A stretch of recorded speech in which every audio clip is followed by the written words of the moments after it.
ಹೇಳಿದ ತಾಲೂಕು ಸಾಹಿತ್ಯ ಪರಿಷತ್ನವರು ಅದು ಹೊನ್ನಾಳಿಯವರು ಒಂದು ಉತ್ತಮ ಕಾರ್ಯವನ್ನು ಮಾಡಬೇಕು ಅಂತ ಹೆಜ್ಜೆ ಇಟ್ಟಿದ್ದರು.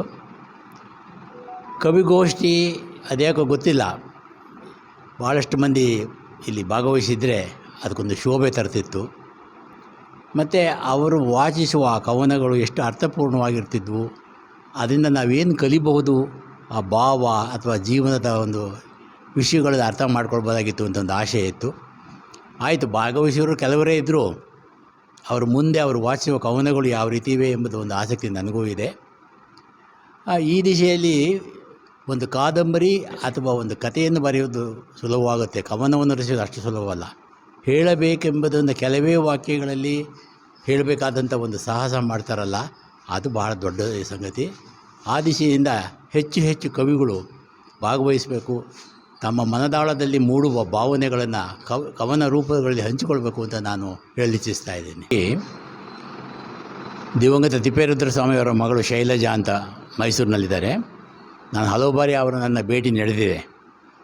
ಆವಾಗ ಅವರಿಗೆ ನಾನು ಒಂದು ವಿಷಯವನ್ನು ಹೇಳಿದೆ, ಸನ್ಮಾನ್ಯ ತಿಪ್ಪೇರುದ್ರ ಸ್ವಾಮಿಯವರು ಹೊನ್ನಾಳಿ ತಾಲೂಕಿನವರು, ನೀವು ಭಾಳಷ್ಟು ಕಾರ್ಯಕ್ರಮಗಳ ತಿಪ್ಪೇರುದ್ರ ಸ್ವಾಮಿಗೆ ಸಂಬಂಧಪಟ್ಟಂತೆ ಬೇರೆ ಬೇರೆ ಕಡೆ ಮಾಡ್ತಾಯಿದ್ದೀರಿ, ಆದರೆ ಒಮ್ಮೆ ಈ ನಮ್ಮ ಹೊನ್ನಾಳಿ ತಾಲೂಕಿನ ಒಂದು ಕಾರ್ಯಕ್ರಮ ಮಾಡಿದ್ದೇ ಆದರೆ ಜನರಿಗೆ ಅವರ ಬಗ್ಗೆ ಒಂದು ಅರಿವು ಮೂಡಿಸ್ತೀರಿ, ಅವ್ರು ಏನೇನು ರಚನೆಗಳನ್ನು ಮಾಡಿದ್ದಾರೆ ಅನ್ನೋದೊಂದು ಜನಗಳಿಗೆ ತಿಳುವಳಿಕೆ ಮಾಡಿಕೊಟ್ಟಂಗಾಗುತ್ತೆ. ಆ ದಿಶೆಯಲ್ಲಿ ಒಂದು ಪ್ರಯತ್ನ ಮಾಡಿ ಅಂತ ಹೇಳಿದ್ವಿ. ಮತ್ತೊಮ್ಮೆ ಮೈಸೂರಿನಲ್ಲಿ ನಾವು ಹಲವು ಪ್ರಕಾಶಕರು, ಲೇಖಕರು ಎಲ್ಲ ಸೇರಿ ಹಿಂದೆ ಮುಖ್ಯಮಂತ್ರಿಗಳಾಗಿದ್ದಂಥ ಸನ್ಮಾನ್ಯ ಶ್ರೀ ಸಿದ್ದರಾಮಯ್ಯನವರನ್ನು ಭೇಟಿಯಾದಾಗ ಕನ್ನಡದ ಏಳಿಗೆಗೆ ಬಗ್ಗೆ, ಕನ್ನಡಕ್ಕೆ ಸಿಗಬೇಕಾದ ಮಾನ್ಯತೆ ಬಗ್ಗೆ ಹಲವು ಸಾರಿ ಭೇಟಿ ಮಾಡಿ ವಿಷಯಗಳನ್ನು ಅವ್ರ ಗಮನಕ್ಕೆ ತಂದಿದ್ದೀವಿ. ಆದರೆ ಅದೇನೋ ಸರ್ಕಾರದಲ್ಲಿರುವ ಅದರಲ್ಲೂ ಹಿರಿಯ ಅಧಿಕಾರಿಗಳಿದ್ದಾರೆ, ಅವರೆಲ್ಲ IAS ಈ ಅಧಿಕಾರಿಗಳು, ಅವರು ಹೆಚ್ಚಿನವರು ಹೊರ ರಾಜ್ಯದವರಾಗಿ ಇಲ್ಲಿದ್ದು ಅವರಿಗೆ ಕನ್ನಡದ ಬಗ್ಗೆ ಸರಿಯಾದ ಮಾಹಿತಿಯೇ ಗೊತ್ತಿಲ್ಲ, ಅಥವಾ ಅವರ ಅಕ್ಷರಗಳು ಅಥವಾ ಏನೋ ಬಲವಂತಕವಾಗಿ ಅಧಿಕಾರದಲ್ಲಿರಬೇಕು ಅಂತ ಒಂದಿಷ್ಟು ಕನ್ನಡವನ್ನು ಕಲ್ತಿದ್ದಾರೆ. ಅಷ್ಟು ಬಿಟ್ಟರೆ ಅವರು ಸಹಿ ಹಾಕೋದು ಅಷ್ಟೇ ಅವ್ರ ಕೆಲಸ ಆಗಿದೆ. ಅವರಿಗೆ ಕನ್ನಡ ಬೇಕಾಗಿಲ್ಲ. ಯಾಕೆಂದರೆ ಇತ್ತೀಚೆಗೆ ಮೈಸೂರಿನಲ್ಲಿ ಈಗ ಸದ್ಯಕ್ಕಿರುವ ಕನ್ನಡ ಅಭಿಪ್ರಾಯಾಧಿಕಾರದ ಒಂದು IAS ಅಧಿಕಾರಿಗಳನ್ನ ಭೇಟಿ ಮಾಡಿದ ಸಂದರ್ಭದಲ್ಲಿ ಅದು ಸುತ್ತೂರು ಸ್ವಾಮಿಗಳ ಸಮ್ಮುಖದಲ್ಲೇ ಅವರನ್ನು ಪ್ರಶ್ನೆ ಮಾಡಿದ್ವಿ ನಾವು ವಿಚಾರವಾಗಿ. ಅವರು ಹೇಳ್ತಾರೆ, ಈಗ ಕನ್ನಡದಕ್ಕೆ ಯಾರು ಓದ್ತಾರೆ, ಲೈಬ್ರರಿಗೆ ಯಾರು ಬರ್ತಾರೆ, ಏನಿಲ್ಲ, ಸುಮ್ಮನೆ ನೀವು ಯಾಕೆ ಪುಸ್ತಕಗಳನ್ನೆಲ್ಲ ಮಾಡ್ತೀರಿ, ಬರೀತೀರಿ ಅಂತೀರಿ, ಕೊಂಡ್ಕೊಳ್ಳೋರು ಇಲ್ಲ ಅಂತೀರಿ ಅಂತ ಹೇಳ್ತಾರೆ. ಅದು ತಪ್ಪು. ಜನಗಳಿಗೆ ತಲುಪೋದು ಹೇಗೆ? ಸರ್ಕಾರ ಮೊದಲನೇ ಹೆಜ್ಜೆಯನ್ನು ಇಡಬೇಕು ಮುಂದಕ್ಕೆ. ಅದು ಪುಸ್ತಕಗಳನ್ನು ಕೊಂಡ್ಕೊಳ್ಳೋದೇ ಇಲ್ಲ, ಈಗ ಆ ಮಟ್ಟಕ್ಕೆ ಬಂದೋಗ್ಬಿಟ್ಟಿದೆ. ಇನ್ನು ಲೈಬ್ರರಿಯಲ್ಲಿ ಎಲ್ಲ ಹಳೆಯ ಪುಸ್ತಕಗಳು ಇದ್ದಾವೆ ಅಂದರೆ ಈಗ 20 ವರ್ಷದಿಂದ ಪುಸ್ತಕ ಓದೋರು ಯಾರಿದ್ದಾರೆ, ಈಗ ಬರೀ ಪುಸ್ತಕಗಳು ಓದೋರು ಯಾರಿದ್ದಾರೆ ಅನ್ನೋದು ಮುಖ್ಯ. ಹೊಸದು, ಈಗ ನದಿಯಲ್ಲಿ ನೀರು ಹರಿದು ಹೋಗಬೇಕು, ಹೊಸ ನೀರು ಬರಬೇಕು ಅನ್ನೋ ರೀತಿ ಹಳೆಯ ಪುಸ್ತಕಗಳು ಇರಲಿ, ಜೊತೆಗೆ ಹೊಸ ಬರಹಗಾರಿಗೆ ನಾವು ಒಂದು ಉತ್ತೇಜನ ಕೊಡಬೇಕು. ಅಂದರೆ ಅವರ ಪುಸ್ತಕಗಳನ್ನು, ಅವರು ಪ್ರಕಟಿಸಿದ ಪುಸ್ತಕಗಳನ್ನು ನಾವು ಕೊಂಡ್ಕೊಳ್ಬೇಕು. ಸರ್ಕಾರ ಜನಗಳಿಗೆ ತಲುಪುವಂತೆ ಲೈಬ್ರರಿ, ಗ್ರಂಥಾಲಯಗಳ ಮುಖಾಂತರ ಮಾಡಬೇಕು ಅನ್ನೋದು ಒಂದು.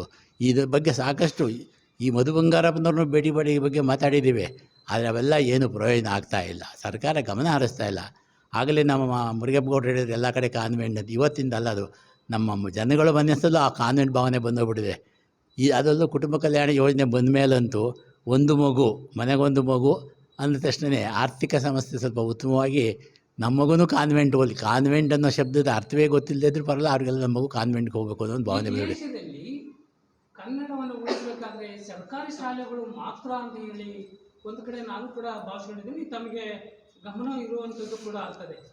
ಕಾನ್ವೆಂಟ್ ಸ್ಕೂಲಿನಿಂದ, ಕಾನ್ವೆಂಟ್ ಕಾಲೇಜುಗಳಿಂದ ಇಂಗ್ಲೀಷ್ ವ್ಯಾಮೋಹದಿಂದ ತಮ್ಮ ಮಕ್ಕಳನ್ನು ಸೇರಿಸಿ ಎಲ್ಲ ಒಂದು ಕನ್ನಡವನ್ನು ನಶಿಸಿ ಹೋಗುವಂಥದ್ದು, ಎಲ್ಲ ನಾವೇ ಒಂದು ಕನ್ನಡಿಗರು ಮಾಡುವಂಥದ್ದು ಮಾಡ್ತಾ ಇದ್ದಾವೆ ಅನ್ನೋದು ಗಂಭೀರ ಆರೋಪವನ್ನು ನಿಮ್ಮ ಕನ್ನಡ ಸಾಹಿತ್ಯ ಪರಿಷತ್ನವರು ಕೂಡ ಅಭಿಮಾನಿಗಳು ಮಾತಾಡುವಂಥದ್ದು ಸ್ಥಿತಿ ಉದ್ಭವ ಆಗುತ್ತದೆ. ಅದರ ಬಗ್ಗೆ ಉತ್ತರ ತಾವುಗಳು ನೀಡುವುದೇ ಹೇಗೆ? ಅಲ್ಲ, ಇದರಲ್ಲಿ ಸರ್ಕಾರದ ಭಾಳ ದೊಡ್ಡ ತಪ್ಪಿದೆ.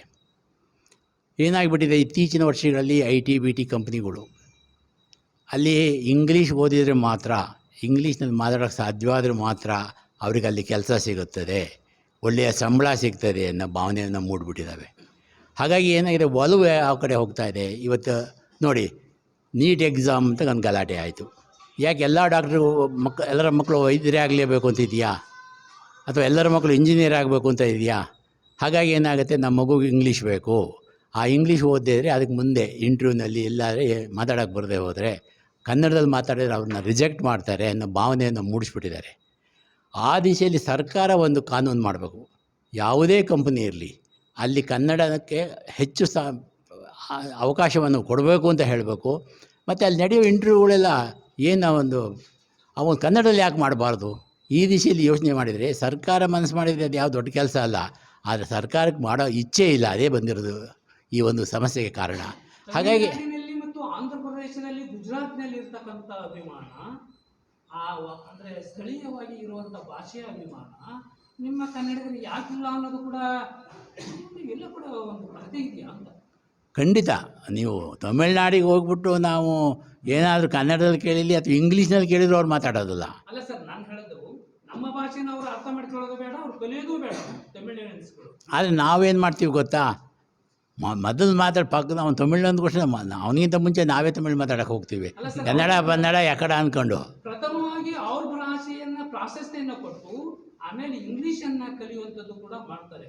ಆದರೆ ನಿಮ್ಮ ಕನ್ನಡಿಗರು ಅಥವಾ ನಿಮ್ಮ ಕರ್ನಾಟಕ ಸರ್ಕಾರ, ಯಾವುದೇ ಸರ್ಕಾರ ಇದೆ, ಅದು ಬಿಜೆಪಿನೋ ಕಾಂಗ್ರೆಸ್ಸೋ JDS, ಅಲ್ಲ, ಸರ್ಕಾರಗಳು ಯಾವ್ದಾದ್ರು ಒಂದೇ, ಕನ್ನಡವನ್ನ ಕಲಿಕೆಗೆ ಆದ್ಯತೆಯನ್ನು ಕೊಡಿ. ನೀವು ITBT ಸಂಸ್ಥೆ ಸೇರ್ಬೇಕಂದ್ರೆ ಆಮೇಲೆ ಇಂಗ್ಲೀಷನ್ನು ಕಲೀರಿ ಅಂತ ಹೇಳ್ಬೋದೇನೋ. ನಾನು ಹೇಳ್ತಾ ಇರೋದು ಅದೇ ವಿಚಾರವಾಗಿ. ಪ್ರಾಥಮಿಕ ಹಂತದಲ್ಲಿ ಮಗು ಮೊದಲೇ ನಮ್ಮ ಆಡು ಭಾಷೆಯಲ್ಲಿ ಚೆನ್ನಾಗಿ ಕಲೀಲಿ, ಅಲ್ಲಿ ಮಾತಾಡೋದನ್ನು ಕಲೀಲಿ. ಅನಂತರ 5ನೇ ಕ್ಲಾಸಿಗೆ ಹೋದ್ಮೇಲೆ ಇಂಗ್ಲೀಷ್ ಕಲಿಯೋದು ಸುಲಭ ಆಗುತ್ತೆ. ನೀವು ಅದು ಬಿಟ್ಟು 1ನೇ ಕ್ಲಾಸಿಗೆ ನೀವು ಆಗಲೇ ಇಂಗ್ಲೀಷಿನ ಆರಂಭಿಸ್ತಾ ಹೋದರೆ ಆ ಮಗು ಯಾವುದನ್ನು ಸರಿಯಾಗಿ ಕಲಿಯೋದಿಲ್ಲ. ಸರ್ಕಾರ ಈ ದಿಶೆಯಲ್ಲಿ ಏನು ಮಾಡಬೇಕು, ಒಂದು ಕಡ್ಡಾಯ ಮಾಡಬೇಕು. ಪ್ರಾಥಮಿಕ ಹಂತದ ಶಿಕ್ಷಣ ನಮ್ಮ ಮಾತೃಭಾಷೆಯಲ್ಲೇ ಆಗಬೇಕು. ಯಾವುದೇ ಕಾನ್ವೆಂಟ್ ಆಗಿರಲಿ, ಅಲ್ಲಿ ಕಡ್ಡಾಯವಾಗಿ ಕನ್ನಡವನ್ನು ಕಲಿಸಲೇಬೇಕು. ಈ ಥರ ಮಾಡಿದಾಗ ಮಾತ್ರ ಇವೆಲ್ಲ ಸಾಧ್ಯವೇ ಹೊರತು ಸುಮ್ಮನೆ ನಾವು ಏನೋ ಒಂದು ಭಾಷಣದಲ್ಲಿ ಹೇಳ್ತೀವಿ, ಅದು ಆಗ್ತಾ ಇಲ್ಲ.